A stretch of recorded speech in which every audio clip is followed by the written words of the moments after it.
एक मित्र ने पूछा कि यदि माँ के पेट में पुरुष और स्त्री आत्मा के जन्मने के लिए अवसर पैदा करते हैं तो इसका अर्थ यह हुआ कि आत्माएं अलग अलग हैं और सर्वव्यापी आत्मा नहीं है। उन्होंने यह भी पूछा कि एक ही सत्य है, एक ही परमात्मा है, एक ही आत्मा है, फिर ये दोनों बातें तो कंट्राडिक्टरी और विरोधी मालूम पड़ती हैं।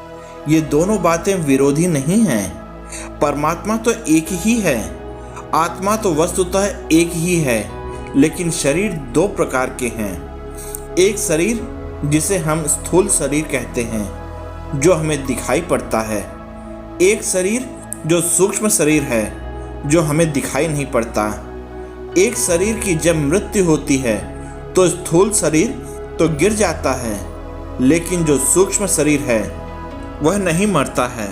आत्मा दो शरीरों के भीतर वास कर रही है, एक सूक्ष्म शरीर और एक स्थूल शरीर। मृत्यु के समय स्थूल शरीर गिर जाता है। यह जो मिट्टी पानी से बना हुआ शरीर है, वह जो हाड़ मांस मज्जा की देह है, यह गिर जाता है।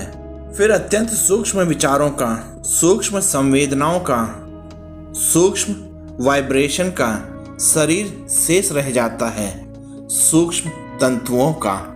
मृत्यु के समय सिर्फ स्थूल शरीर गिरता है, सूक्ष्म शरीर नहीं।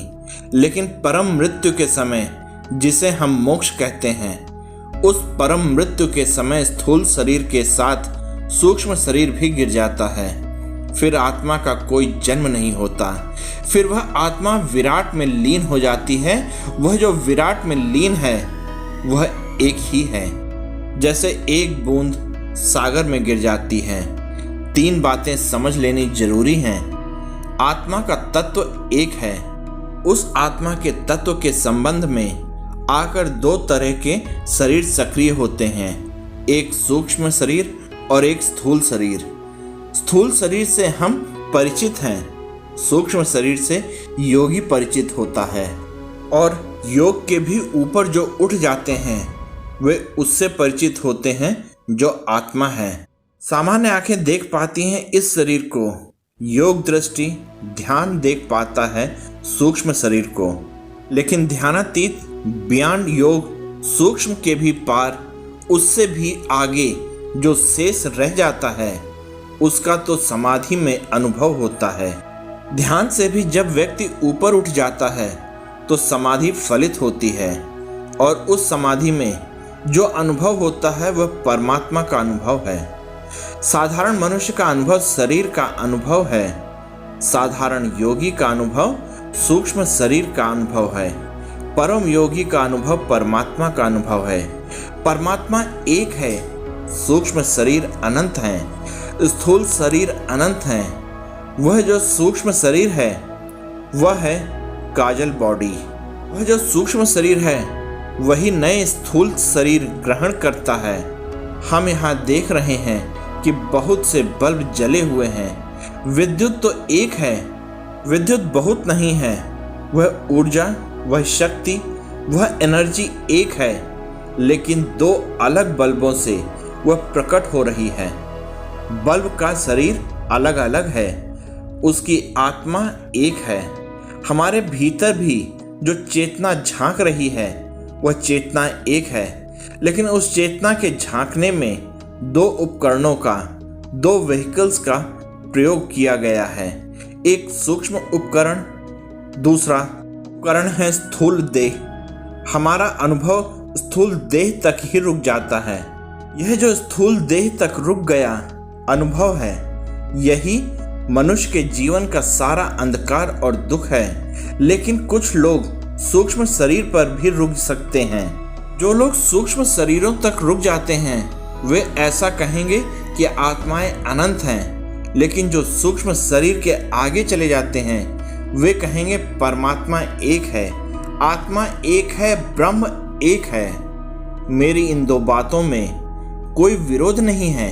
मैंने जो आत्मा के प्रवेश के लिए कहा का अर्थ है वह आत्मा जिसका अभी सूक्ष्म शरीर गिर नहीं गया है। इसलिए हम कहते हैं कि जो आत्मा परम मुक्ति को उपलब्ध हो जाती है, उसका जन्म मरण बंद हो जाता है। आत्मा का तो कोई जन्म मरण है ही नहीं। वह न तो कभी जन्मी है और न कभी मरेगी। वह जो सूक्ष्म शरीर है वह भी समाप्त हो जाने पर कोई जन्म मरण नहीं रह जाता, क्योंकि सूक्ष्म शरीर ही कारण बनता है नए जन्मों का।